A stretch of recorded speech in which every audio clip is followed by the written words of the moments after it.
këto vite ka një trend konstant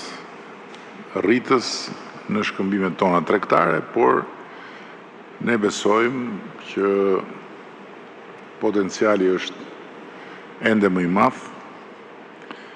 dhe përteja asaj që i takon vetë biznesit, është detyra jonë të lehtësojmë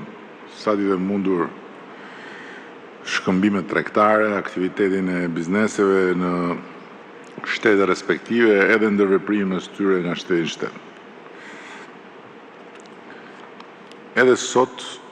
një pjesë e marrëveshjeve të bëra adresojnë pikërisht nevojën e lehtësimit të këtyre shkëmbimeve, tranziti i përbashkët dhe zhdoganimi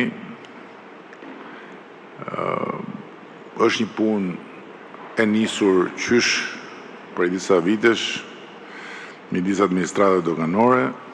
por tani më kemi një plan veprimi të përbashkët për të zbatuar procedurat e tranzitit në zyrën e doganës Kosovës pranë portit hetar Durrësit për mallrat me destinacion Republikën e Kosovës, gjë që ka nisur qysh prej janarit vitit 2019 dhe në të njëjtën kohë ka nevojë për përmirësime të mëtejshme.